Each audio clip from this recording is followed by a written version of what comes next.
राजचंद्र स्वरूपे में भावना भवनाशिनी असंग संगतिर्यत्र परमात्मा प्रकाशिनी मंगलम भगवान वीरो मंगलम गौतमो गणी मंगलम कुंद कुंदाद्या जैन धर्मोस्तु मंगलम मंगलम स्थूलिभद्राद्या जैन धर्मोस्तु मंगलम श्रीमते वर्धमानाय निर्धुत कलिलात्मने सालोकानां त्रिलोकानां यद्विद्या दर्पणायते। सत्श्रुतने नमस्कार, तारक त्रिपुटीने नमस्कार, असीम उपकारी आत्माने नमस्कार, महावित्रोने नमस्कार, महाविત્રો સમાન મુરબ્બીઓ, મુમુક્ષુઓને નમસ્કાર. પરમ કૃપાળુ દેવ પ્રણીત વચનામૃતજી પત્રાંક 540-541નો પ્રારંભ કરીએ તે પહેલાં પરમ કૃપાળુ દેવે શ્રી ધારશીભાઈને, શ્રી સૌભાગભાઈને, પ્રભુશ્રીજીને અને અંબાલાલભાઈને એક પછી એક પત્ર પ્રસાદીમાં સન્માર્ગે જવા માટે સત્પુરુષની પ્રતીતિ હોવા છતાં અને હોવા પછી કેમ હજુ પ્રગતિ નથી અથવા ક્યાં અટકાય છે, ક્યાં ભૂલ છે, જે વર્ધમાન સ્વામી જેવા મહાત્મા પુરુષે વિચારી છે તે ભૂલની વાત કરી. અને પછી મારે મારા આત્માનું કલ્યાણ કરવું છે એમ થાય ત્યારે સ્તંભી જવાય, થંભી જવાય, અટકી જવાય અને આત્મામાં આત્મબુદ્ધિ થાય. એ પણ એમણે 539માં પત્રમાં સમજાવી દીધું કે હું દેહ નથી, હું આત્મા છું. તો પછી જે કાંઈ ઉપરનું શરીર છે એ બારદાન છે, એ કોથળો જ છે, એ સમજ્યા વગર અને એ ભાનમાં આવ્યા સિવાય આ મોક્ષ માર્ગમાં પ્રગતિ થતી નથી. વળી ગાંધીજીને પણ પત્ર લખાઈ ગયો છે ત્યાર પછીની આ વાત છે કે દેહ ભક્ત જગમે ઘણા. આપણે દુનિયામાં જાણીએ છીએ કે દેહના ભક્ત તો લગભગ બધા જ છે, પછી દેવ ભક્ત પણ અનેક છે, પછી દેશ ભક્ત પણ અમુક અમુક કે ઘણા બધા છે, પણ ગુરુ ભક્ત છે કોક. એટલે ત્યાં ગાંધીજીને કહેવાય ગયું છે કે ગુરુ ભક્તિ વસ્તુ જુદી છે અને એ બહુ ઓછાને આવે છે. જોકે તે સમયે તો ગાંધીજીએ કૃપાળુદેવને ગુરુ માન્યા છે, પરંતુ અંશે માન્યા છે. રાષ્ટ્રને, દેશની સેવાને પ્રથમ પ્રાયોરિટી આપી છે. જેવું પ્રભુશ્રીજી વગેરે આત્માએ અર્પણ કર્યું, સર્વાર્પણ કર્યું, તેવું કરી શક્યા નથી, આપણે જાણીએ છીએ. આ બધી વાત આવી એના અંતે એમ પણ આવ્યું કે સત્પુરુષાર્થ શું છે, તો કે ભક્તિ એ સત્પુરુષાર્થ છે અને સાચો પુરુષાર્થ જ ભક્તિને કયો જાય છે. ભક્તિના અર્થમાં કે અર્થઘટનમાં આપણને સમજ ગેરસમજ છે, પણ જે કંઈ છે તે ભક્તિ, ભક્તિ અને ભક્તિ છે. અને આત્મારૂપ થવું, સહજાત્મ સ્વરૂપ થવું એ જ આજ્ઞા છે અને એ જ ભક્તિ છે. ત્યાં સુધી આપણે વિચારણા કરી હતી. ત્યાર પછી 539માં પત્ર પછી 540માં પત્રની યથાશક્તિ આપણે વિચારણા કરીએ. કોને લખાયો છે તે બંને પત્રો અનુપલબ્ધ છે, એટલે કોઈનું નહીં તે આપણું તો ખાસ અને સૌનું તે કોઈનું નહીં. મુંબઈ, કારતક સુદ 14, સોમ, વિક્રમ સંવત 1951, તારીખ 12/11/1894. શીર્ષકમાં જ મૂક્યું છે, મૂર્ધન્ય સ્થાને મૂક્યું છે કે વિષમ સંસાર રૂપ બંધનને છેદીને જે પુરુષો ચાલી નીકળ્યા છે તે પુરુષોને અનંત પ્રણામ છે. કૃપાળુદેવે અનંત પ્રણામ લખ્યા હોય તેવું વચનામૃતજીમાં આ એક જ પત્રમાં છે એમ સમજું છું. તો અનંત પ્રણામ કયા? આપણે દેહ છતાં જેની દશામાં પણ હો વંદન અગણિત લખીએ છીએ. આકાશમાં પણ જાણે કે અગણિત તારા છે એમ કહીએ છીએ. જોકે જીનાગમથી આકાશના તારાની સંખ્યા તો નિશ્ચિત છે, પરંતુ એમ કહેવાય છે તો અહીંયા અગણિતની બદલે સંખ્યામાં ન આવે તેવું અસંખ્યાત લખવાના બદલે અહીંયા અનંત પ્રણામ લખ્યા છે. અને કોણે લખ્યા છે? કૃપાળુદેવે લખ્યા છે, જેવી તેવી વાત નથી. અને કોને લખ્યા પ્રણામ? કોણે કોને લખ્યા? કોણેમાં કૃપાળુદેવ જાણે કે પોતે પોતાને જ અહો અહો હું મુજને નમું એમ કહેતા હોય તેવી અદાથી લખ્યું છે. વિષમ સંસારરૂપ બંધનને છેદીને આ સંસારનો છેદ જેણે ઉડાડી દીધો છે અને જે ચાલી નીકળ્યા છે તેવા જે પુરુષો થઈ ગયા, એટલે કે સંસારની જાતિ પાંતિમાંથી જે સિદ્ધની જ્ઞાતિમાં જમાતમાં પંગતમાં જઈને બેઠા છે તે બધા જ પુરુષોને અનંત પ્રણામ છે. જેમણે સંસારનો એટલે કે સર્વસંગ પરિત્યાગ કરી દીધો, જેમ કે સંસાર જ ઉડાડી દીધો, તે બધાને આપણા પ્રણામ છે. અહીંયા કૃપાળુદેવ જેવા ભગવાન પણ અનંત સિદ્ધોને, અનંત સત્પુરુષને, અનંત જ્ઞાનીને અનંત પ્રણામ પાઠવે છે. જે 194માં કે 195માં પત્રમાં મૂક્યું છે તે જ કે ભાવ અપ્રતિબદ્ધતાથી નિરંતર વિચરે છે એવા સત્પુરુષો એના ચરણારવિંદ પ્રત્યે સમ્યક પ્રતીતિ અને અચળ પ્રેમ આવ્યા સિવાય માર્ગની પ્રાપ્તિ થતી નથી. દ્રવ્યથી, ક્ષેત્રથી, કાળથી અને ભાવથી. તો એક ભાવથી લખી દીધું કે ભાવ અપ્રતિબદ્ધતાની નિરંતર વિચરે છે તેવા. ત્યાં દ્રવ્ય ક્ષેત્ર કાળ લીધું નથી. 1, 2, 3, 4 હોય તેમાં ભાવનો કરનારો કોણ છે? દ્રવ્ય પોતે છે. તો ક્ષેત્ર અને કાળ તો હંમેશા વચ્ચે છે. જ્યાં સુધી નિમિત્તાધીન છીએ ત્યાં સુધી ક્ષેત્ર કાળ મદદ કરે તેમ લાગે છે, પરંતુ નિમિત્તાધીન હોવાથી છે. બાકી હકીકતમાં દ્રવ્ય અને ભાવ, દ્રવ્ય અને એનો ભાવ, આત્મા અને એનો ભાવ એ જ મુખ્ય છે. આગળ જઈએ. વિષમ પણ લખ્યું છે, સંસાર પણ લખ્યું છે અને બંધન પણ લખ્યું છે અને ચોથું છેદ ઉડાડી દીધો છે. આજે આપનું પત્ર એક પ્રાપ્ત થયું છે. જોકે આમાં લખ્યું નથી કે કોને પત્ર છે, પણ ઘણી ખરી બાબત પૂજ્ય શ્રી સૌભાગભાઈને હોય તેવું લાગે, પરંતુ આપણાથી કહી શકાય નહીં. આજે આપનું પત્ર એક પ્રાપ્ત થયું છે. સુદ પાંચમ છઠ પછી મારે અત્રેથી વિદાય થઈ ત્યાં આવવાનું થશે એમ લાગે છે. મુંબઈથી લખી રહ્યા છે અને વવાણી આવવાનું થાય તેમ લખે છે. આપે લખ્યું કે વિવાહના કામમાં આગળથી આપ પધાર્યા હો તો કેટલાક વિચાર થઈ શકે તે સંબંધમાં એમ છે કે એવા કાર્યોમાં અમારું ચિત્ત અપ્રવેશક હોવાથી અને તેવા કાર્યનું મહાત્મ્ય કંઈ છે નહીં એમ ધ્યાન ઠર્યું હોવાથી મારું અગાઉથી આવવું તેવું કંઈ ઉપયોગી નથી. જેથી રેવાશંકરભાઈનું આવવું ઠીક જાણી તેમ કર્યું છે. વ્યવહારિક પ્રસંગોય, વ્યભિચાર સગાઈના લગ્નના પ્રસંગોય સંસાર જ બંધન છે.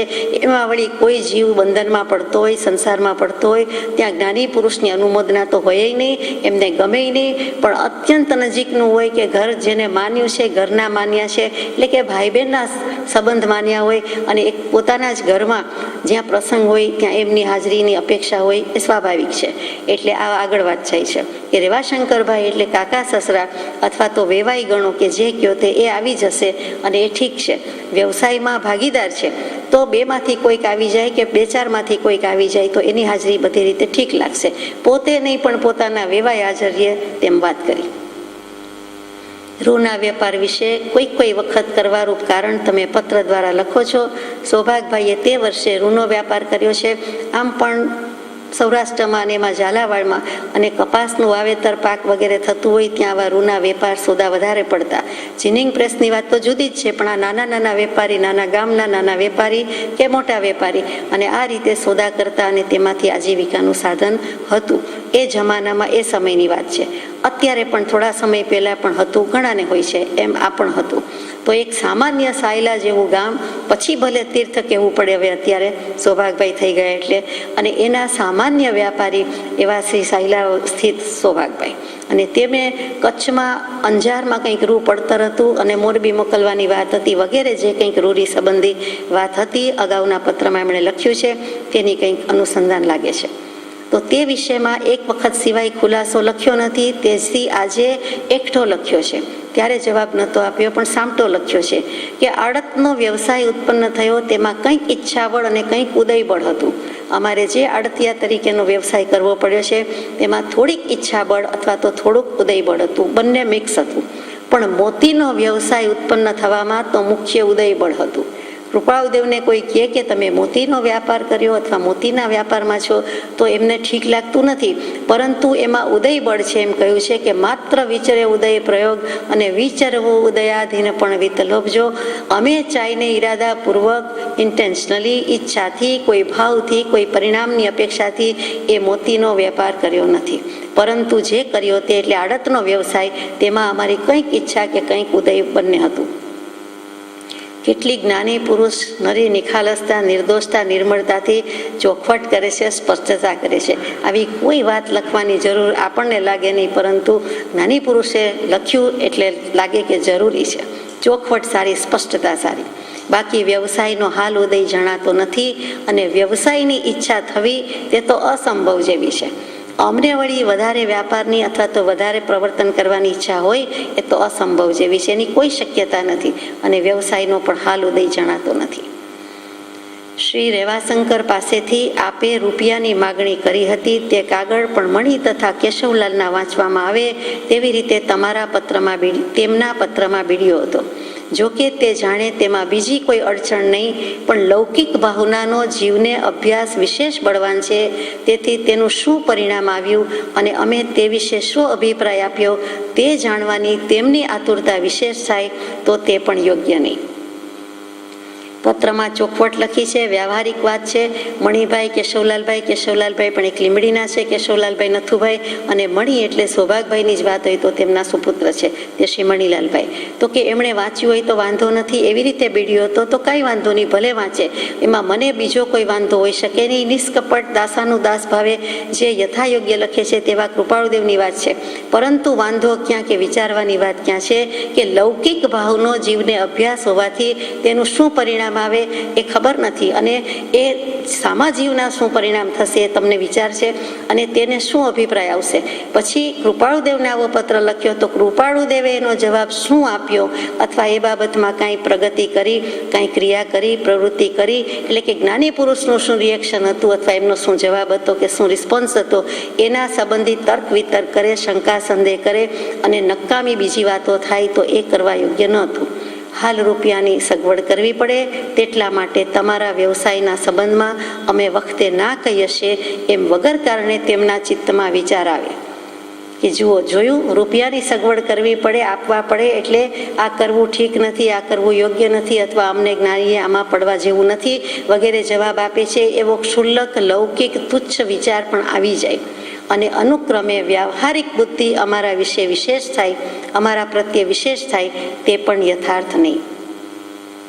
જ્ઞાની પુરુષનું ઓળખાણ નથી પડતું, જ્ઞાની પુરુષના વચનની કોઈ કિંમત નથી, એ દુઃખ ભારોભાર લાગેલું છે. છેલ્લા 2-5 પત્રોમાં મૂકેલું છે. કિશનદાસજીને, કૃષ્ણદાસભાઈને પણ લખ્યું કે આ માન્યતા જ મૂકવાની છે, વાત છે માન્યાની, અને એ જ માન્યતા પિતા પુત્ર જેવો કોઈ સંબંધ, જગતમાં કોઈ સંબંધ ત્રિકાળમાં એવો છે જ નહીં. અનિત્ય છે, પદાર્થ અનિત્ય છે, તેમ છતાં પરિસ્થિતિ અનિત્ય, પર્યાય પલટે, તેમ છતાં તમે એમાં જીવ નાખો છો, વૃત્તિ રાખો છો, ઉપયોગ રાખો છો. એમ એક પછી એક જે નરસિંહભાઈને લખાયું એમાં પણ ઠપકો છે. બધી રીતે એમ થાય છે કે જ્ઞાની પુરુષના વચનની કિંમત નથી. 538 સૌભાગભાઈને લખાયું છે, એમાં પણ આવું જ કંઈક લખ્યું છે કે જ્ઞાનીના વચનની કે બે બોલની જોઈએ તેવી કિંમત નથી. સત્સંગ સત્પુરુષના બોધનું મહાત્મ્ય તમને લાગ્યું નથી, એનું સામર્થ્ય શું છે એ ખબર નથી. તો અહીંયા પણ લખ્યું કે વ્યવહારિક બુદ્ધિ અમારા પ્રત્યે થઈ જાય અને વિશેષ થઈ જાય. એક તો વ્યવહારમાં બેઠા છીએ છતાં વિતરાગ છે, પૂર્ણ જ્ઞાનાવતાર છે, તો પણ જીવોને લક્ષ્ય થતો નથી, અથવા તો સંદેહ કે શંકાસ્પદ થઈ જાય છે. તો હવે આવું કંઈક લખો, એવો પત્ર હાથમાં આવે, એમાં જો અમે કંઈક પણ જવાબ આપ્યો હોય તો એ વ્યવહારિક બુદ્ધિ જ થાય કે ન છૂટકે કૃપાળુદેવને કંઈ લખવું પડ્યું છે કે હાના કરવી પડી છે. ફોન નહોતા, નહીં તો આવા પત્રમાં લેખીની સ્વરૂપે મુકાય નહીં, લેખિત સ્વરૂપે આવે પણ નહીં, પરંતુ અત્યારે તો આ ત્યારની વાત છે કે જ્યારે પત્ર રૂપે આવ્યું છે, તો સાબિતી રૂપે બતાવી શકે, અને વધારે તો બતાવવા કરતાં પણ વ્યવહારિક બુદ્ધિ થઈ જાય હોય અને વધારો થાય તે પણ યથાર્થ નહીં, તે સાચું નહીં, તે ખરું નહીં, તે વાસ્તવિક નહીં, તે રિયાલિટી નથી. આત્મા જુદો છે. અમે જગતમાં નિસ્પૃહ તરીકે વર્તીએ છીએ અને લોકો સસ્પૃહ તરીકે ઓળખીએ છીએ. એ આ કળિયુગની અવકૃપા કે કૃપા છે. આ 21મી સદી આવી ગઈ, ત્યારે 20મી સદી, 19મી સદી, તો કે પોતાને કોઈ સ્પૃહા નથી, બિલકુલ નિસ્પૃહ પુરુષ છે, કોઈ ઈચ્છા અપેક્ષા નથી, છતાં જગત એમ વિચારે છે, ઓળખે છે, અને આ કળિયુગ છે એટલે આવું થયું છે એમ કહીને એમણે પોતાનો ભાવ વ્યક્ત કર્યો છે. આગળ જઈએ. કોના લગ્નની વાત છે પ્રશ્ન થાય. જીજીબાના લગ્ન મહા મહિનામાં થશે કે કેમ તે સંબંધમાં વવાણીએથી અમારા જાણવામાં કંઈ આવ્યું નથી. હજુ માતા પિતા તરફથી એમને કાંઈ ખબર નથી કે જીજીબાના લગ્ન ક્યારે છે. તો જીજીબા એટલે જે 4 બહેનો છે, કૃપાળુદેવના 4 બહેનો, ભગવાનના 4 બહેનો, કેવું ઠીક લાગતું નથી પણ આપણે બોલીએ છીએ. તો એ 4 બેનમાં સૌથી નાના બેન તે જીજીબેન એ જીજીબા હોવા જોઈએ. તે સંબંધમાં વવાણિયાથી કંઈ અમારા જાણવામાં આવ્યું નથી, તેમ એ બાબતમાં મેં કંઈ વિશેષ વિચાર કર્યો નથી.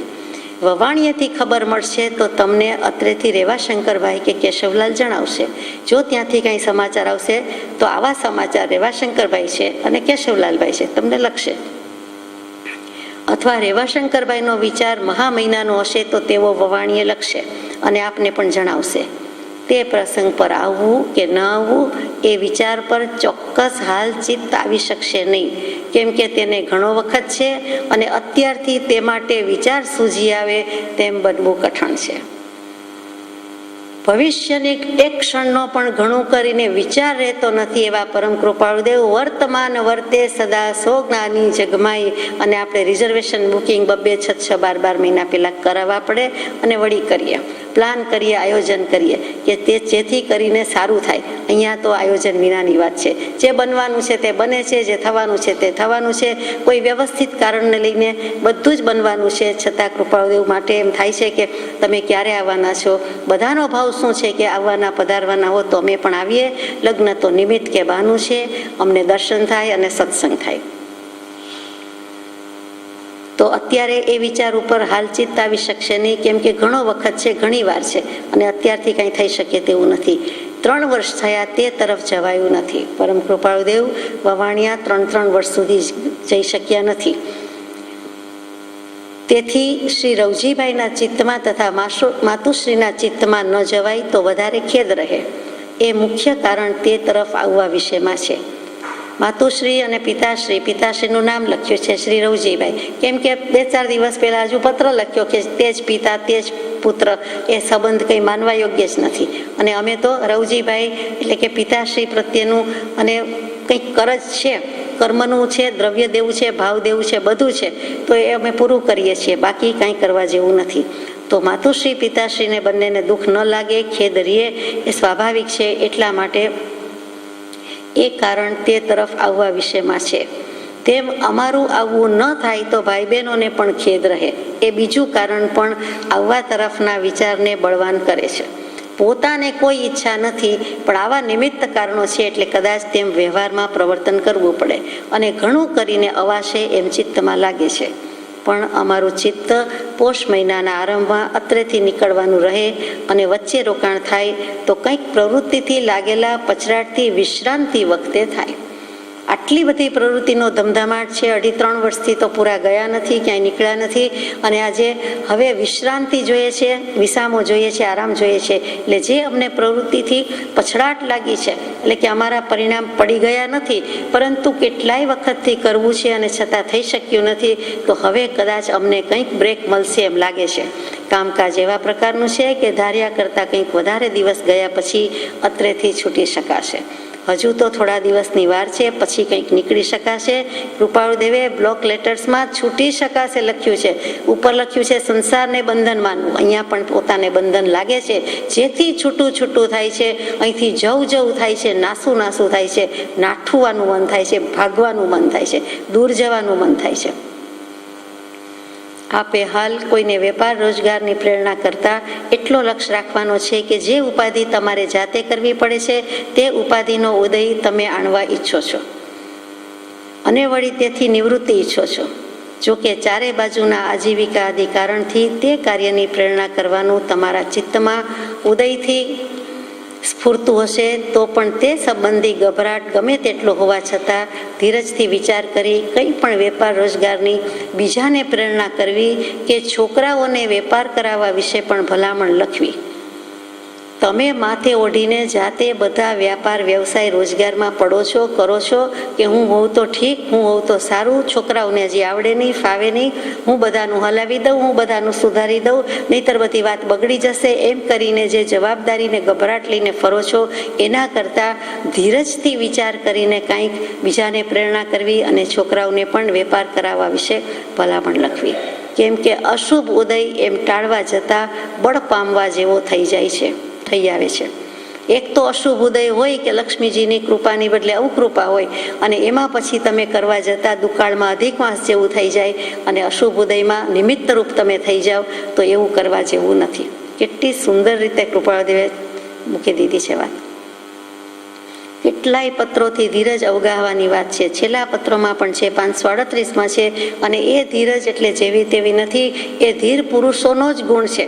બધા પાસે એ ધીરજ નથી. એટલે વિચાર થાય કે કેમ ધીરજ રહેતી નથી. દશા હોય તો એ ધીરજ રહે, દશા ન હોય તો એ ધીરજ ક્યાંથી રહે. એટલે કૃપાળુદેવ કહે છે કે ભલે અધ્યાત્મની પરિભાષાવાળી ધીરજ ન રહે તો કાંઈ નહીં, પણ વ્યવહારથી પણ જે ધીરજ રહેવી જોઈએ તે ધીરજ તમે રાખો તો સારું. અમને તમારે જેમ બને તેમ વ્યવહારિક બાબત ઓછી લખવી એમ લખેલું. તેનો હેતુ માત્ર એટલો જ છે કે અમે આટલો વ્યવહાર કરીએ છીએ તે વિચાર સાથે બીજા વ્યવહાર સાંભળતા વાંચતા મૂંઝવણ થઈ આવે છે. એક તો અમે અમારા વ્યવહાર ઉપાધિ ઉદયમાં હોઈએ છીએ અને એનો વિચાર જરા થાળે પડ્યો હોય ત્યાં આપનો પત્ર આવે ને પત્રમાં શું હોય એ તો અમને તલતલ ખબર છે. અક્ષરે અક્ષર કહી દઈએ છીએ કે બધું મોઢે જ છે, ગોખાઈ ગયું છે. જો આપણને એમ થાય કે સૌભાગભાઈએ હવે પાછું કાંઈક આવું ઉપાધિ વિશે લખ્યું છે તો એમને તો ખબર હોય, એમાં નવાઈ જ નથી. એમના જ્ઞાનમાં છે, ખ્યાલમાં છે અને શ્રી મુખે કબૂલ કરે છે, લેખીનીથી લખી નાખે છે કે અત્યારે તમે જે કાંઈ લખો છો તે તો અમને મોઢે છે. તમારા પત્રમાં કંઈ નિવૃત્તિ વાર્તા આવે તો સારું એમ રહે છે. અને વળી તમારે અમને વ્યવહારિક બાબતમાં લખવાનો હેતુ નથી, કેમ કે તે અમને મોઢે છે. જેમ કોઈ વસ્તુ મુખપાઠ થઈ ગઈ, કંઠસ્થ થઈ ગઈ, પછી એમ થાય કે એની જરૂર જ શું છે, એવું ને એવું લખી દઈએ, એક કાનો માત્રાની ભૂલ પણ ન કરીએ અને આગળ પાછળ પણ કંઈ રસ્વ દીર્ઘ ન થાય. એવી રીતે કૃપાળુદેવને તો જ્ઞાનથી બધી જ ખબર છે, ઘણા વખતથી ખબર છે. તો કે તમારો ઉદય અમને મોઢે છે, તમારો શું પ્રસંગ છે એ મોઢે છે. અને વખતે તમે આવો ગભરાટ સમાવવા લખતા હો તેવા પ્રકારથી તે લખાતી નથી. તમે કોઈકની પાસે વરાળ કાઢી નાખો, હૈયા વરાળ કાઢી નાખો અને ગભરાટ શમી જાય, આકુળ વ્યાકુળતા ઓછી થઈ જાય તો એવી રીતે તમે લખતા હો એવું લાગતું નથી. વાત આર્ત ધ્યાનના રૂપ જેવી લખાઈ જાય છે. તેથી અમને બહુ સંતાપ થાય છે. એ જ વિનંતી, પ્રણામ. લખો છો એમાં તમારું આર્ત ધ્યાન રિફ્લેક્ટ થાય છે કે ઈષ્ટનો વિયોગ ને અનિષ્ટનો સંયોગ એ જે તમને આવી પડ્યું છે એ તમને આર્ત ધ્યાન રૂપે છે. અને ઘણું બધું આર્ત ધ્યાન થાય છે તે પોતાના માટે નહીં, પરિવાર ઘરનાના પેટ ભરવા માટે, આજીવિકા માટે, કંઈ વૈભવ વિલાસથી મોજ શોખથી એસથી રહેવું નહોતું, કંઈ બધી ફેસિલિટીઝ એમ્યુનિટીઝ વચ્ચે રહેવાનું નહોતું, પરંતુ સીધી સાદી જીવન જરૂરિયાતની વસ્તુ. અને એમાં પણ આવું થાય તો એમને દુઃખ લાગે, સ્વાભાવિક છે, પરંતુ આમાં સાબિત થઈ જાય છે. વળી સૌભાગભાઈ મનમાં છે તેવું જ વચન રૂપે પ્રકાશે છે. એ એમની સરળતા છે, મોટી સરળતા છે. આપણે આવું ન લખાય એમ કરીને મનમાં ગમે તેટલો ઉદ્વેગ હોય પણ સરળતા નથી. એટલે આપણે જ્ઞાની પુરુષને આવું કહીએ નહીં અને લખીએ નહીં. ઉપરથી એમ થાય કે જ્ઞાની પુરુષ આપણને જાણી જાય, જ્ઞાની પુરુષ જાણે જ છે, પરંતુ આપણે લખતા નથી અને ગુણની બદલે અવગુણ રૂપે સાબિત થઈએ છીએ. તો અહીંયા આ માયા કપટ વિના, સરળતા વિના જેમ છે તેમ મનમાં આવ્યું તે વચનમાં આવ્યું જ. અને પછી પૂછાવે છે 44 વર્ષ મોટા મુરબ્બી સૌભાગભાઈ એવો ખ્યાલ રાખતા નથી કે હું વયોવૃદ્ધ વડીલ છું, તેમ છતાં પણ કૃપાળુદેવ પ્રત્યે એટલી પ્રતીતિ છે. એમાં બીજ જ્ઞાનની પ્રતીતિ, નિર્વાણ માર્ગની પ્રતીતિ, અને છતાં આવી દશા, આવા પરિણામ એ બહુ વિચારવા યોગ્ય છે. ધડ પર માથું ન રહે તેવી વાત છે. અને તેમ છતાં કૃપાળુદેવે પૂર્વના ઉદય છે, ઋણાનુબંધ છે, સૌભાગભાઈ ઉપર વિશેષ કરુણા છે. એમને કોઈ ભિન્ન ભાવ નથી, બધા પર એટલી કરુણા છે. અને એ કરુણા વશાત અને પૂર્વના ઉપકાર વશાત બધા જ સુંદર રીતે એમનું મુરબ્બીપણું જાળવીને જવાબ આપ્યા છે. ધન્ય છે કૃપાળુદેવની ધીરજને પણ. લિખિતંગ પ્રણામ. અહીંયા આ પત્ર પૂરો થાય છે. આ બધા જ મુદ્દા એવા છે કે આપણે ઘણી જ વાર પત્રમાં યથાશક્તિ વિચાર કર્યો છે. તો આપણે આજે આગળ જઈએ. પત્રાંક 541, વિક્રમ સંવત 1951, એટલે કે તારીખ 29/10/1894 18/10/1895 દરમિયાન આખા વર્ષમાં ગમે ત્યારે આ પત્ર લખાયો છે. પરંતુ જ્ઞાની પુરુષોએ આ ક્રમ અહીંયા મૂક્યો છે, આ ક્રમમાં અહીંયા આવે છે, એટલે સમજાય છે કે 540 અને 42 વચ્ચે લગભગ લખાયો છે. જ્ઞાની પુરુષોને સમયે સમયે અનંતા સંયમ પરિણામ વર્ધમાન થાય છે એમ સર્વજ્ઞે કહ્યું છે તે સત્ય છે. તે સંયમ વિચારની તીક્ષ્ણ પરિણતિથી બ્રહ્મરસ પ્રત્યેના સ્થિરપણાથી ઉત્પન્ન થાય છે. જ્ઞાની પુરુષોને સમય સમયે અનંતા સંયમ પરિણામ વર્ધમાન થાય છે એમ સર્વજ્ઞે કહ્યું છે. એટલે કેવલી પ્રરૂપિત ધર્મ અને તત્વની વાત આવી, તે સત્ય છે. કૃપાળુદેવ પણ પાછું કહે છે એ કબૂલ છે, માન્ય છે, સ્વીકારું છું, સાચી વાત છે, ખરી વાત છે, એટલે આપણને પણ વધારે માનવા પ્રેરાઈએ. તો જ્ઞાની પુરુષ તો સમજી ગયા કે જેને સમ્યક દર્શન થઈ ગયું છે, સમ્યક જ્ઞાન થઈ ગયું છે, એટલે અંશે સ્વરૂપાચરણ ચારિત્ર પણ પ્રગટ છે તેવા જ્ઞાની પુરુષની વાત છે. અહીંયા કહેવાતા જ્ઞાની પુરુષ નથી, અથવા તો બીજું કાંઈ કહેવાની જરૂર રહેતી નથી, પણ આત્મ અનુભવ થઈ ચૂક્યો છે, નિશ્ચય સમ્યક દર્શન થઈ ચૂક્યું છે, તે સમ્યક દૃષ્ટિ જ્ઞાની પુરુષ અને તેની વાત છે. તેમને સમય સમયે અનંતા સંયમ પરિણામ વર્તમાન થાય છે. હવે સમય સમયે હજુ કેવલ જ્ઞાન તો થયું નથી, છતાં જ્ઞાનમાં હોય, અભિપ્રેત હોય, તેવી રીતે મૂક્યું કે એક એક સમયે આટલા પરિણામ વધે છે. સેકન્ડ કાંટાને તો વાર થાય છે. એક જ્ઞેયથી બીજા જ્ઞેય તરફ જઈએ, આંખ તરત જ જાય, કાન તરત સાંભળે, એમાં પણ વચ્ચે સમય જાય છે. એવી રીતે સેકન્ડ કાંટા એકથી બીજા પર જાય, એમાં પણ ઘણા અસંખ્યાત સમય જાય છે. તો અહીંયા સમયની વાત લખી તો કેવા પરિણામ થાય છે? અનંતા સંયમ પરિણામ વર્તમાન થાય છે. તો પ્રશ્ન થાય કે અહીંયા સંયમ કોને કયો? સમ્યક દૃષ્ટિ છે, ચોથું ગુણસ્થાનક છે, બધું જ છે. જે પણ જેને છે તેને, તે જ્ઞાની પુરુષ છે તેમાં ના નથી, તે સત્પુરુષ, તે સદગુરુ વગેરે વગેરે. પરંતુ ત્યાંથી માંડીને ચોથાથી માંડીને 13મા સુધીના, એટલે કે કેવલ જ્ઞાન થતા પહેલાના, તે બધા જ જ્ઞાનીઓને સમય સમયે અનંતા સંયમ પરિણામ વર્તમાન થાય. પહેલી તો એ વાત છે.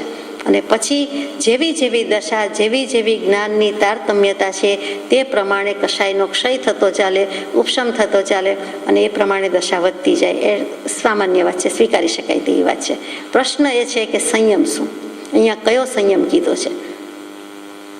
તો સમ વત્તા યમ, એટલે સમ્યક પ્રકારે કે બધી બાજુથી. અહીંયા સમ્યક પ્રકારે રાખીએ, યમ ટુ કંટ્રોલ, અંકુશમાં લાવવું, યમ નિયમ કહીએ છીએ તે, એટલે કે સમ્યક પ્રકારે જે કંઈ સંયમન છે, અંકુશ છે તે.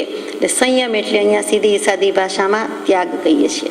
સમ્યક પ્રકારે વિરમવું, શ્રદ્ધા અને જ્ઞાનપૂર્વક અને સર્વથા પાપ વ્યાપારનો ત્યાગ કરવો, તેનું નામ સંયમ અથવા ચારિત્ર કહેવાય છે. આ શાસ્ત્રોક્ત પરિભાષા છે અને એના 5 પ્રકાર છે.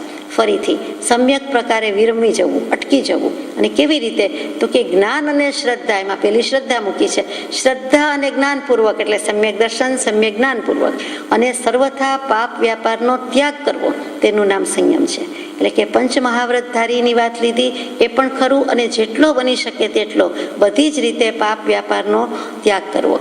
તો પાપનો પિતા, પાપનો બાપ તો મિથ્યાત્વ, એ જો જાય તો બધું જાય. મિથ્યાત્વ તો ગયું છે એટલે ઘણું મોડું પડી ગયું છે. એટલે કે બધા કર્મની પ્રકૃતિ કે ઘણું બધું હવે મોડું પડ્યું છે, પછી ઉપશમ પામે છે, ક્ષય પણ થાય છે. અને એ 5 પ્રકારના ચારિત્ર કયા છે? તો કે પહેલું જ ચારિત્ર સામાયિક ચારિત્ર. જેમાં સમાય છે તે સામાયિક ચારિત્ર. સમ વત્તા અયને એવો આપણે અર્થ કરીએ છીએ, અત્યારે સમાય કહીએ છીએ. તો કે દીક્ષા લે છે, સર્વસંગ પરિત્યાગ, અને જે ચારિત્ર વખતે પચખાણ લે છે, રજોહરણ વગેરે હાથમાં લે છે, અથવા તો ચરવડો લે છે, અને તે દીક્ષાના પચખાણ ટૂંકમાં બોલે છે, તે આ જીવન સામાયિકના પચખાણ છે, બીજું કાંઈ નથી. કરેમી બનતે સામાયમ કેમ કહેતા જે કહે છે તે આજીવન છે. આપણે જે બધા અનુષ્ઠાન વ્રત ક્રિયા કરીએ છીએ, 1 કલાક, 2 કલાક, 5 સામાયિક વગેરે કરીએ છીએ, તો એ સામાયિક વ્રત, સામાયિક અનુષ્ઠાન, સામાયિક આવશ્યક, અને અહીંયા જે લેવાય છે તે સામાયિક ચારિત્ર છે. એટલે કે શ્રદ્ધા અને જ્ઞાન પ્રગટી ગયા છે. સમ્યક દર્શન પછી કેવલ જ્ઞાન સુધીનો પુરુષાર્થ કરવા માટે જે મોક્ષ માર્ગની દિશા મળી ગઈ, એ દિશાનું ભાન થઈ ગયું, પછી જે પ્રગતિ પ્રવૃત્તિ થઈ શકે એવા સંયોગો ઉપસ્થિત થાય, અનુકૂળતા થાય, એટલે કરવામાં આવે છે, ગ્રહણ કરવામાં આવે છે, તેનું નામ દીક્ષા.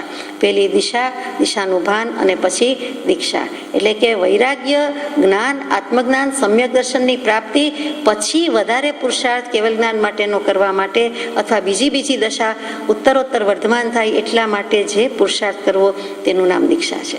એટલે પેલી મોક્ષ માર્ગની દિશાનું ભાન થઈ જવું તે છે, આત્મજ્ઞાન થઈ જવું, સમ્યક દર્શન થઈ જવું, પછી સંયમ લેવાની આજ્ઞા જ્ઞાની પુરુષોની છે. અહીંયા સમાય શું વાત છે? જે ઘણા સામાયિક બોલવાની બદલે સમાયિક બોલે છે, બહુ સુંદર શબ્દ છે. સમય આત્મા, સમય ઉપરથી સમાય આવ્યો શબ્દ. સમાય શું સમજીને સમાય તે જ કે રાગ દ્વેષના પરિણામ રહિત, એટલે કે રાગ દ્વેષ વિરહિત એવું થઈને આત્મ સ્વરૂપમાં પ્રવૃત્તિ કરવી. એટલે કે વિભાવ દશામાંથી સ્વભાવ દશામાં આવવું, અર્થ ધ્યાન ન થવું, ન કરવું, પરંતુ અંતર્મુખ થવાની દૃષ્ટિ. અંતર્મુખ થવું એમ પણ નથી કહ્યું, અંતર્મુખ થવાની દૃષ્ટિ આ જેમાં સમાય છે તે સામાયિક ચારિત્ર છે. અને સામાયિક ચારિત્ર કૃપાળુદેવ લખે છે કે 11 પ્રકૃતિ ઉપસમાવ્યા સિવાય તો સામાયિક આવે નહીં, એટલે સામાયિક ચારિત્ર આવે નહીં. કેમ કે 3 કાલ સામાયિક કરતા શુદ્ધ ઉપયોગ ન સાધ્યો, સમકિત નવી લયું રે એ તો રૂલ્યો ચતુર્ગતિ માહી. એટલે કે 7 પ્રકૃતિ જે આપણે કહીએ છીએ તે મિથ્યાત્વ મૌન્ય, મિશ્ર મૌન્ય, સમ્યક્ત મૌન્ય, અનંતાનુબંધી, ક્રોધમાન, માયાલોભ, અને પછી તરત જ બીજી 4 આવે તે અપ્રત્યાખ્યાની, ક્રોધમાન, માયાલોભ. આ 11 પ્રકૃતિ સમાવ્યા સિવાય, ઉપસમાવ્યા સિવાય સામાયિક આવે નહીં. એટલે કે સામાયિક વ્રત ક્રિયા કરીએ છીએ તે સામાયિક નથી કહેવું, પરંતુ પ્રથમ સામાયિક ચારિત્ર છે. અહીંયા સંયમની વાત મૂકી છે, સંયમ પરિણામની વાત મૂકી છે, તે આવી શકતું નથી.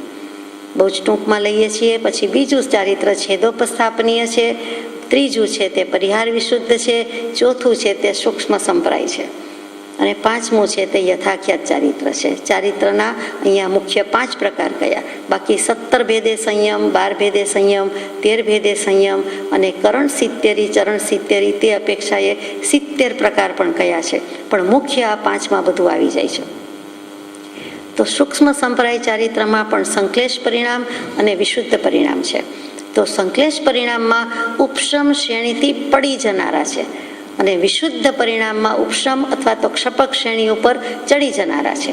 પેલામાં પડી જાય છે તે કયું સંશ્લેષ પરિણામ, અને વિશુદ્ધ પરિણામ હોય છે તે ઉપશમ શ્રેણી હોય તો એ વાંધો નથી, અને ક્ષપક હોય તો એ વાંધો નથી, પણ તેના પર ચડી જનારા છે.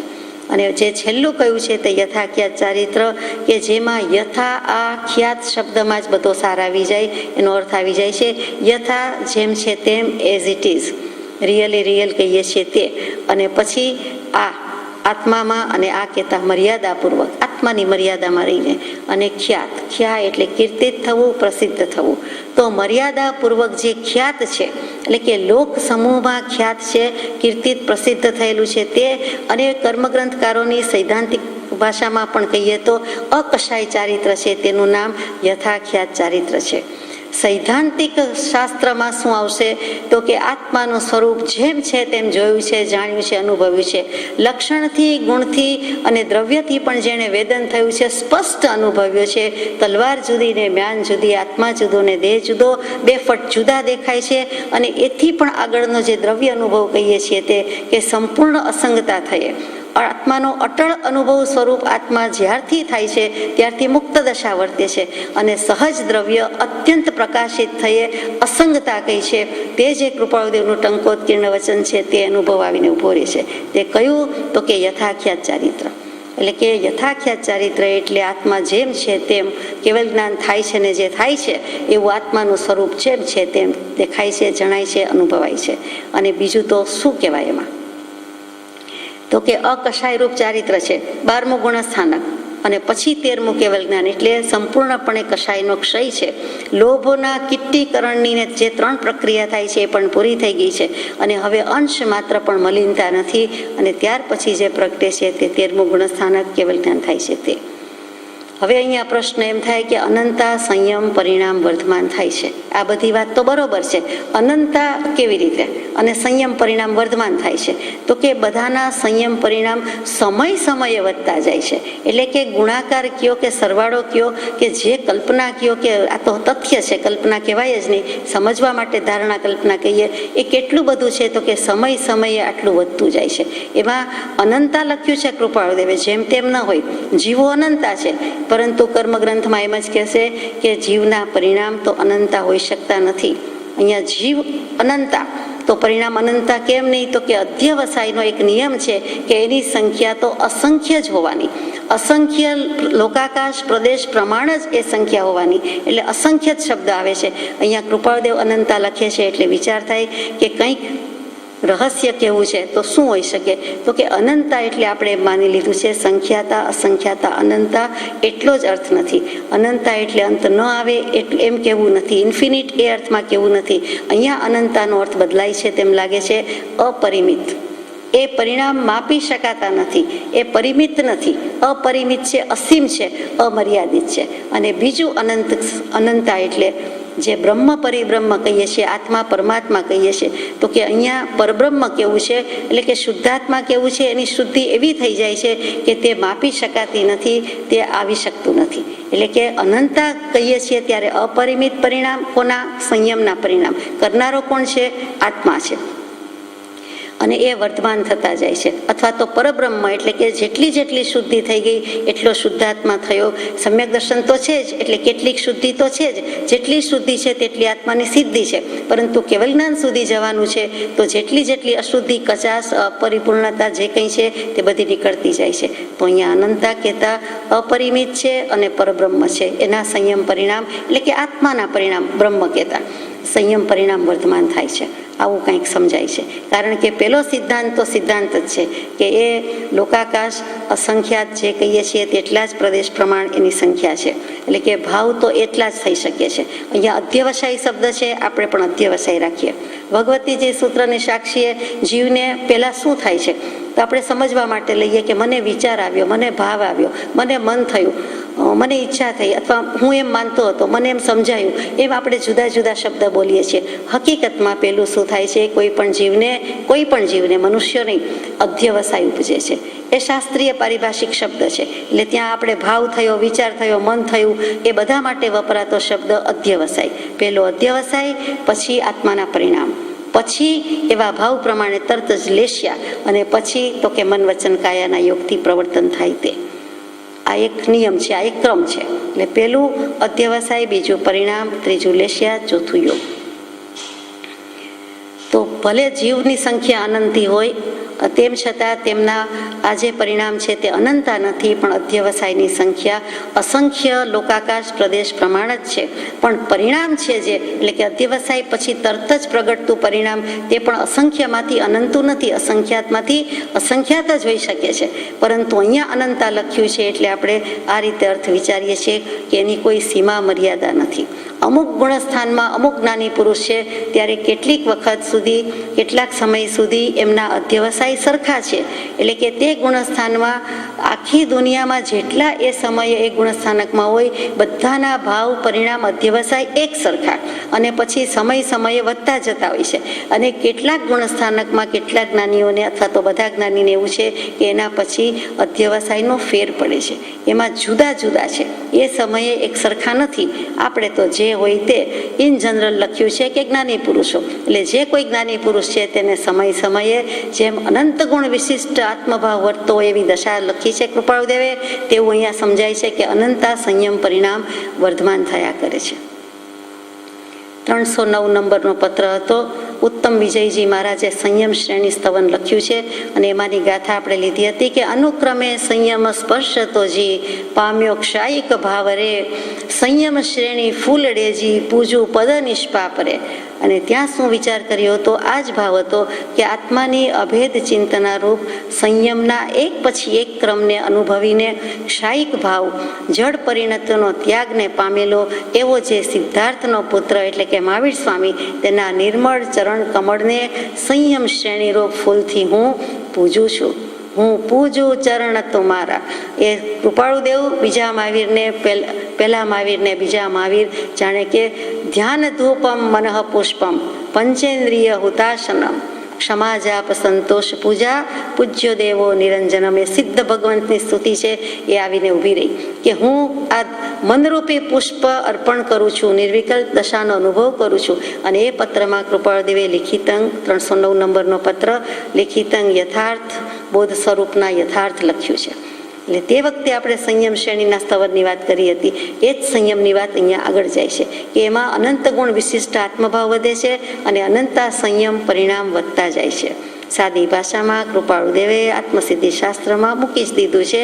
વૃત્તિ વહે નિજ ભાવમાં પરમાર્થે સમકિત. પહેલા લખ્યું વર્તે નિજ સ્વભાવનો અનુભવ લક્ષ્ય પ્રતીત, વૃત્તિ વહે નિજ ભાવમાં પરમાર્થે સમકિત.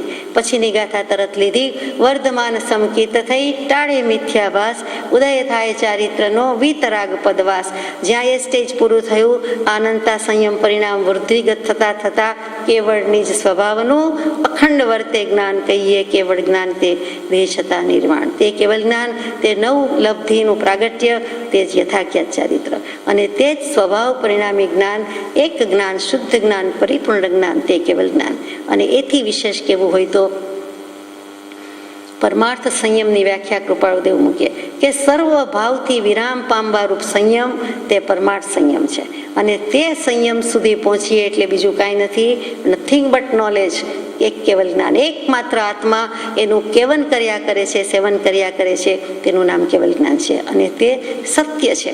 હવે તે સંયમ કેવી રીતે થાય છે, સ્થિર કેવી રીતે થાય છે, તો એ આવે છે કે તે સંયમ વિચારની તીક્ષ્ણ પરિણતિથી બ્રહ્મરસ પ્રત્યે સ્થિરપણાથી ઉત્પન્ન થાય છે. પત્ર પૂરો થઈ જાય છે અહીંયા. તે સંયમ વિચારની તીક્ષ્ણ પરિણતિથી, પાછું આપણને લીધા બરોબર કે વિચાર કરો, વિચાર કરો, કર વિચાર તો પામ. વિચારથી આત્મજ્ઞાન થાય છે. ઉપદેશ છાયામાં કેટલો બધો ભાર મૂકીને લખ્યું છે કે એક જ શબ્દ, એક જ વાક્ય, બે જ શબ્દો, ત્રણ જ શબ્દો, વિચારથી આત્મજ્ઞાન થાય છે. આત્મસિદ્ધિ શાસ્ત્રમાં આશીર્વાદ આપી દીધા.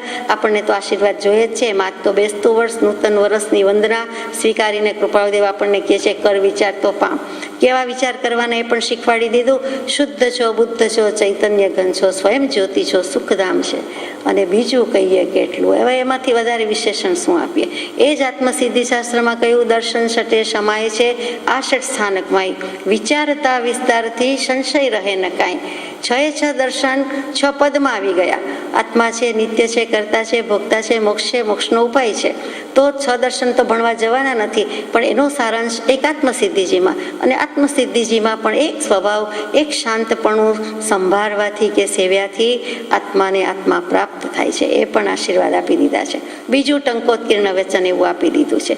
તો વિચાર એક યોગ છે, અસંખ્ય યોગ છે મોક્ષે જવાના. એમાં એક વિચાર યોગ છે અને મુખ્ય યોગ છે. વિચાર નથી તો કાંઈ નથી. માટે વિચાર ન કરતા હોઈએ તો પણ કરવાનું છે. શ્રવણ, મનન, નિધિધ્યાસન. શ્રવણ તો પવનની લહેર માફક છે. બે કાનના કાણા સીધી લીટીમાં હોવાથી આ કાને સાંભળ્યું કે તરત જ બીજા કાને નીકળી જાય છે. 3 પૂતળીનું દૃષ્ટાંત પણ આપ જાણો છો,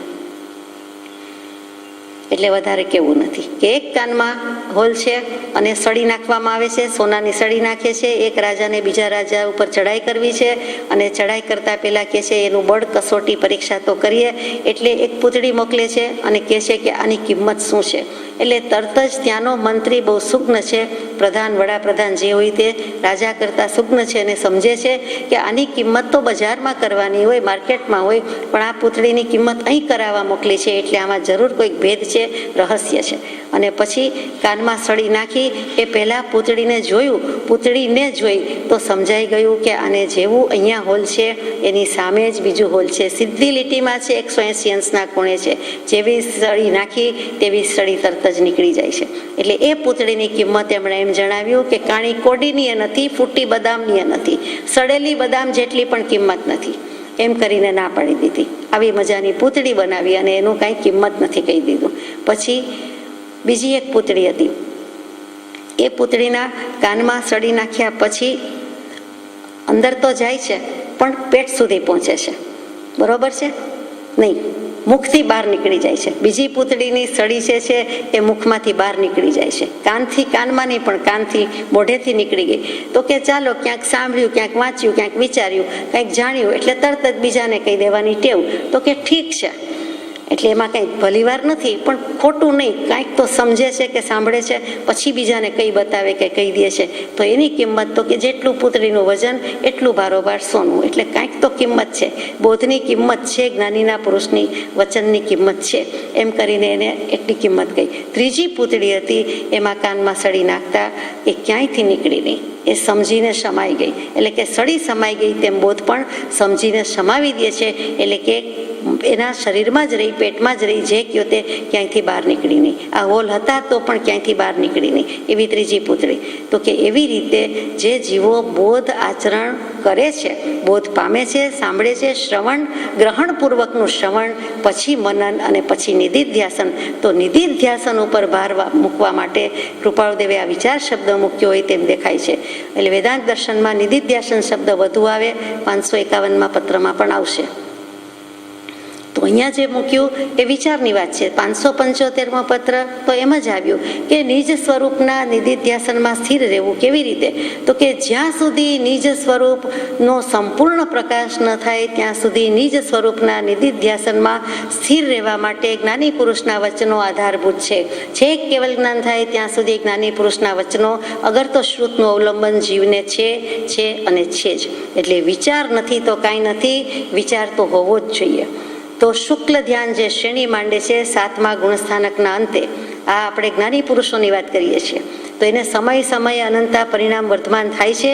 બ્રહ્મરસ પ્રત્યે સ્થિરપણાથી ઉત્પન્ન થાય છે અને વિચારની તીક્ષ્ણ પરિણતિ છે. આત્મા જ અત્યંત ગહન અને સૂક્ષ્મ, એનાથી સૂક્ષ્મ આત્માની વિચારણા અને એનાથી સૂક્ષ્મ આત્માનું પરિણમન એટલે કે પરિણતિ. તો અહીંયા વિચારણા સુધી લાવ્યા છે વિચારની તીક્ષ્ણ પરિણતિથી. ઉપયોગ ઘણો સૂક્ષ્મ થાય છે, તીક્ષ્ણ થાય છે, ધારદાર થાય છે. આપણે જેમ કહીએ છીએ ક્ષમાપનામાં, જેમ જેમ હું સૂક્ષ્મ વિચારથી ઊંડો ઉતરું છું તેમ તેમ તમારા તત્વના ચમત્કારો મારા સ્વરૂપનો પ્રકાશ કરે છે. એ સંપૂર્ણ પ્રકાશિત દ્રવ્ય ન થાય, કેવલ જ્ઞાન ન થાય ત્યાં સુધી નિજ સ્વરૂપના નિધિધ્યાસનમાં સ્થિર રહેવાની આજ્ઞા છે અને સત્પુરુષ સત્શ્રુતના વચનનું અવલંબન જરૂરી છે. આગળ જઈએ. શુક્લ ધ્યાનની વાત કરતા હતા કે 7મા ગુણસ્થાનકના અંતે શ્રેણી માંડનારા છે તે આગળ જાય છે તે સાતિશય અપ્રમત્ત શ્રેણી માંડી શકતા નથી. એ 7મેથી નિરતિશય અપ્રમત્ત છઠ્ઠે આવે છે, છઠ્ઠેથી 7મે. પ્રમત્ત અપ્રમત્ત વચ્ચે ઝૂલા ખાય છે, દોલા ખાય છે, હિંચકા ખાય છે, જાણીએ છીએ. શુક્લ ધ્યાન વાળા જ્ઞાની શું કરે છે? તો એની વાત લઈએ કે શુક્લ ધ્યાન શું? તો કે શુક્લ ધ્યાનના 4 મુખ્ય પ્રકાર કયો કે પાયા કયો? પહેલો શું? તો કે પૃથક્ત્વ, એકત્વ, વિતર્ક અને વિચાર. એટલે પૃથક્ત્વ, વિતર્ક, વિચાર પહેલો ભાંગો છે. પૃથક્ત્વ બધું છૂટું છે, જુદું જુદું છે, ભિન્ન ભિન્ન છે. અને એમાં વિતર્ક, ત્યાં વિતર્ક એટલે તર્ક વિતર્ક નહીં, પણ વિતર્ક એટલે શ્રુત.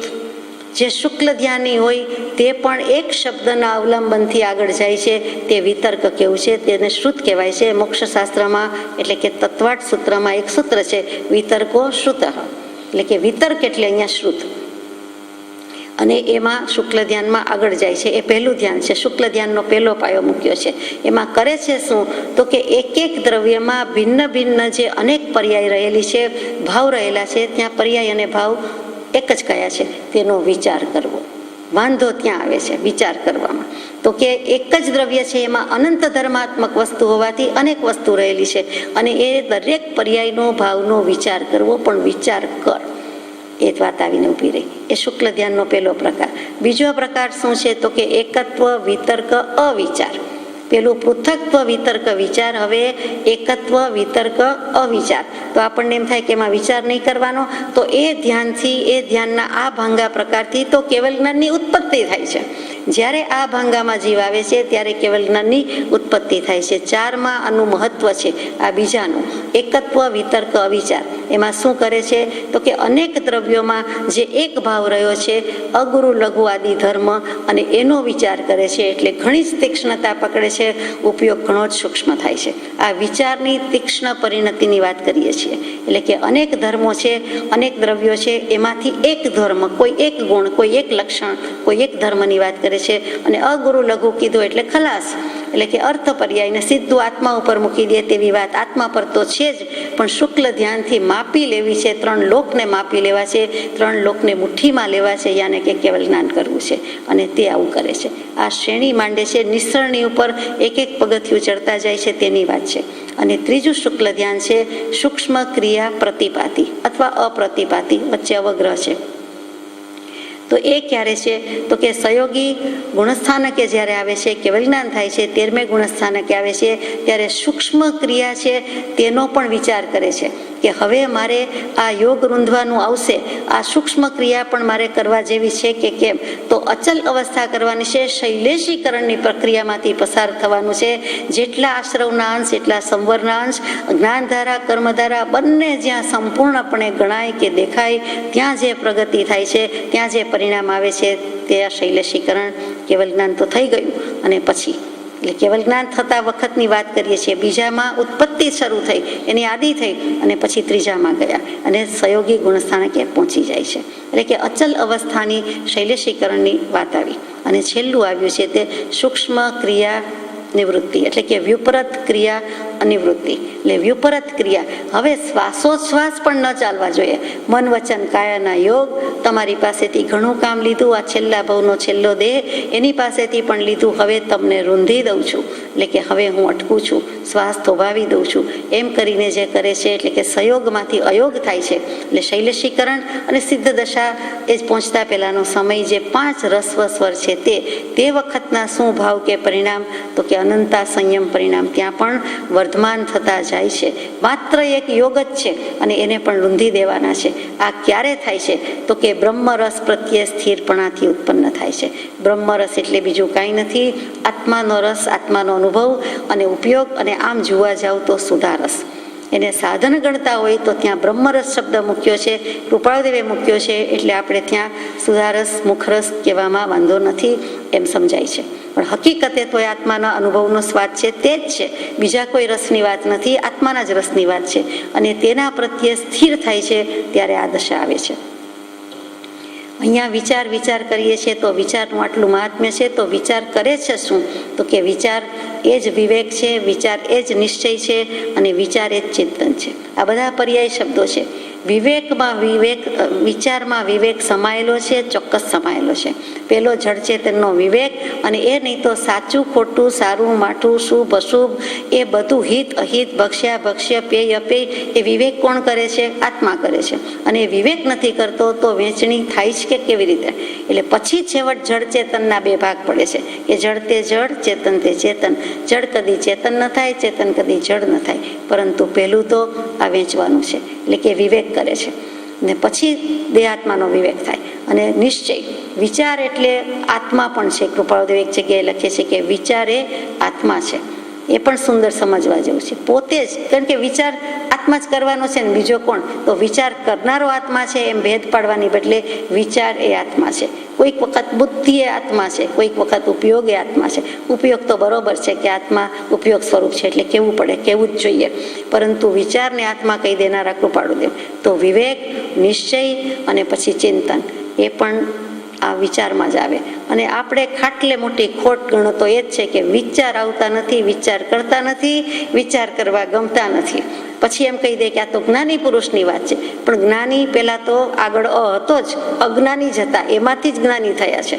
તો ખરેખર તો જ્ઞાની જ છે. આમ જુઓ તો અજ્ઞાની કેવું ઠીક લાગતું નથી. બધા જ જ્ઞાની છે, કેમ કે જ્ઞાન સ્વભાવ ને જ્ઞાન સ્વરૂપ છે, માટે જ્ઞાની છે. જ્ઞાનથી અજ્ઞાન છૂટવું પડી ગયું એટલે જ્ઞાની મુક્ત થયા કે જ્ઞાની કહેવાયા. બાકી જ્ઞાન તો છે જ ને. મિથ્યાત્વ ગયું એટલે જે જ્ઞાન હતું કે જે કાંઈ હતું તે બધું સમ્યક કહેવાયું. બાકી જ્ઞાન તો બધા પાસે છે, ઓછું કે વધતું, પણ છે તો ખરું જ. કારણ કે આત્માનું લક્ષણ જ ઉપયોગ સ્વરૂપ છે, અને એ જ્ઞાન સ્વભાવી આત્મા છે. સર્વજ્ઞ સ્વભાવી આત્મા કહીએ છીએ, એમનેમ કહીએ છીએ. નિગોદ જેવા નિગોદના જીવને અક્ષરના અનંતમાં ભાગનો ક્ષવક્ષમ યાને કે ઉઘાડ એટલી લબ્ધિ, તો પછી આપણે એનાથી તો અધિકમાં જ આવીએ છીએ. અને આપણે કૃપાળુદેવનું જ વાંચીએ છીએ, વિચારીએ છીએ, બીજી ક્યાં વાત છે? અને કૃપાળુદેવ તીર્થપતિની જે વાણી છે એ જ સુણીને સુણાવનારા છે. એ જ લઈને આવ્યા છે, એ જ હૃદયમાં ઉધારીને આવ્યા છે, અને એ જ કહે છે. અને એની જ દૃષ્ટિથી, એમના જ ચશ્માથી બધું જોયેલું છે. બંને વિતરાગ, બંનેમાં કોઈ ભેદ નથી. એ પણ વિચારવા જેવું છે. ગૌતમ પ્રભુ કેવલ જ્ઞાન થયું, શું વિચાર કર્યો? જે નહોતો કર્યો તે તેમણે કર્યો. મહાવીર સ્વામીનું નિર્વાણ થયું. વી વી વી વી ઉપર જેટલા શબ્દ આવે એટલા અઢળક આવે. વી રસ્વ કરો કે વે દીર્ઘ કરો, વીર વીર વિરહ વિલાપ, એમ કરતા કરતા વિરહ શબ્દમાં એક બાજુથી વીર શબ્દ, એક બાજુથી વિરહ, એક રસ્વઈ એક દીર્ઘઈ. વિરહ, રહ રહસ્ય, અને વી. હવે કોઈથી રહસ્ય કાંઈ છાનું નથી, એકદમ પ્રગટ છે, એનું નામ વિરહ. તો કે હવે એક રહસ્ય પ્રાપ્ત થઈ ગયું છે. જે અરિહંતમાં કહીએ છીએ અરહસ, એમ વિરહસ, કે પ્રભુ ભલે ગયા પણ જ્ઞાન ગયું નથી. મને મારું જ શરણ છે, અનન્ય શરણ છે, અને મારે એમાંથી મુક્તિ લેવાની છે. એવો કોઈક શબ્દ એમને આવી ગયો. વ ઉપરથી વીર કહેતા મહાવીરનો વિલાપ કરતા કરતા, અને એ વિચારની તીક્ષ્ણ પરિણતિ સાધતા સાધતા જે કેવલ જ્ઞાન પ્રાપ્ત નહોતું કર્યું એ કેવલ જ્ઞાન પ્રાપ્ત કર્યું હોય એમ સમજાય છે. આ તો આપણે વિચારણા કરવાની છે, એટલે કરીએ. ઉપજે તે સુવિચારણા, ત્યાં પ્રગટે એની છે જ્ઞાન. અને જે જ્ઞાન એક ક્ષય મોહ થઈ પામે પદ નિર્વાણ. વેદાંત દર્શન પણ આત્મજ્ઞાનની સાત ભૂમિકામાં બીજું વિચારણા કહે છે. એ જ કૃપાળુદેવ આપણને વિચાર કહે છે કે વિચાર યોગ છે, વિચારથી જેટલું કામ થાય તેટલું કરી લેવા જેવું છે. કર વિચાર તો પામ અમે કહીએ જ છીએ, આ કૃપાળુદેવ છે. ટૂંકમાં જે કંઈ કહ્યું છે તે સંયમ શ્રેણીની ઘણી બધી અઘરી વાતને કૃપાળુદેવે બહુ સહજ સ્વાભાવિક મૂકી દીધી છે.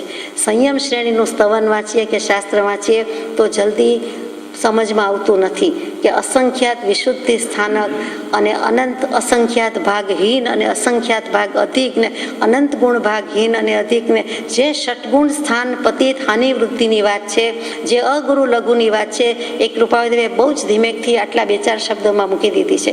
વિચારની તીક્ષ્ણ પરિણતિ અને બ્રહ્મરસ પ્રત્યે સ્થિરપણાથી બસ આટલું કહી દીધું. અને આ જ વસ્તુ 541માં પત્રની 2 વચન, જે 2 પ્રવચનનું છે તે એ હાથ નોંધ, પહેલી હાથ નોંધનો 24મો બોલ આ જ 2 વચન છે. ત્યારે વળી આપણે વિશેષ વિચારણા કરીશું. અત્યારે તો આપણે અહીંયા સંક્ષિપ્તમાં પૂરું કરીએ છીએ, ઉપલક વિચારણા પૂરી કરીએ છીએ.